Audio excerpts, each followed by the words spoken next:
Odofo enede me ma wakwa abade ba oti ase senjumedi so. Onyame ti asefo yeda wase so de ya cheyen. Yempa ibo nyina ne so de ye befa wasem mu. Nyame kronkron church yeme ati ase. Ede ahye Yesu Kristo din kronkron ne onyam. Hallelujah. Odofo enenso me ma wakwa abade ba oti ase senjumedi so biom. Yeme fa akinkan samafi Job eti anase Hiob eti eduasa ensia. Ndiche munson edikosi dunson. Odofo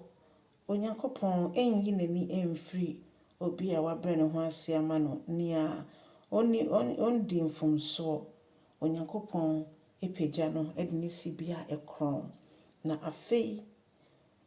omo a ya cheche omo no mo ho ohaw mu no se yebetimi akonyakopon anim ne yabompa ya Onyankopon mfomso bia de be kyen na se ahoma so obi obema ne ho so de ono nyame no ono ni bedi se de ese na afei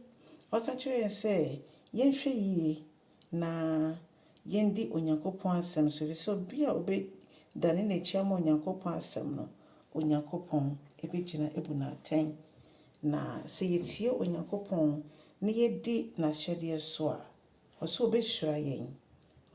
yen ama yedi yie yenkwa na nyina yemfie nyina mu obema ya nkrofo sonko nemmom se yepono na yepona asem a ose obema owuo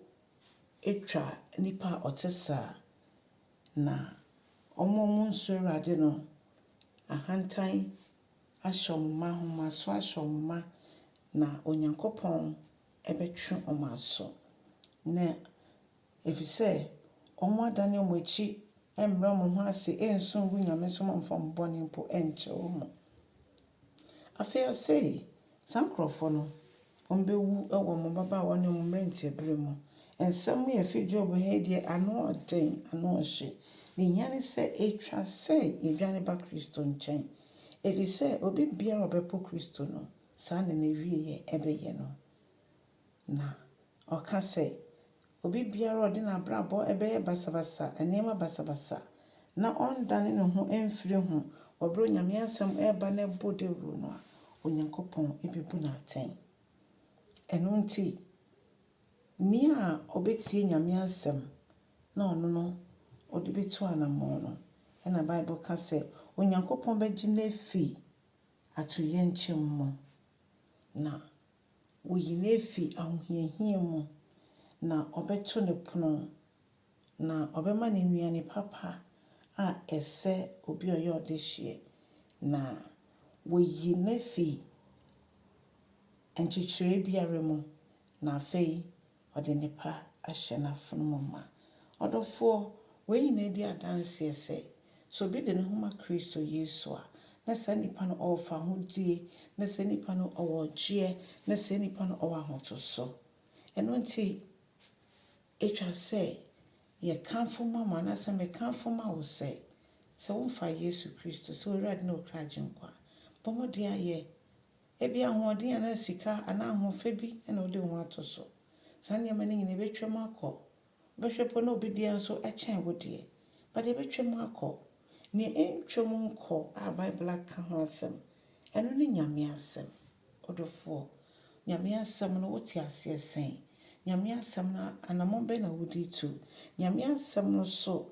eno na wodi nante ana ma Onyankopon kwa no mfa wabrabo nyina nomum no manasem endi wokan se de be ya wonkonkoto boni bi mu ana wonkonkoto osefo ginetu mu ana wonkoye mre ma osefo nsa enka ye bompa so Onyankopon moyen ni entimi ngina mo no nko a yenda ne yechi na nepa ono nyame ahyehyɛ de ama ne mma no yensoso yensa etimi aka ye chefa odofo ye sempeke ni Ewurade ne Yesu ayama odi ho adanse akira foforo di ho adanse fa nyame asem gina so na fa bompaye fa nyame asem fa gina so na oni afoforo nso enche na Onyankopon so obefiri so musoro na wo hyirawo nti na meka nyina sɛ Yesu ama nna ebɛhyia ɔkyena ɔba nso a ne yie mu a ɛne nti kyɛ asɛm no na ɔkra bi ɛma me ho Kristo onyame nhyira wo na ɔndom wo na ɔnkyerɛ w'ahyia mu na Yesu ɔbɛba biom na wagye me so sɛ mesiesie me ho onyame nka wo ho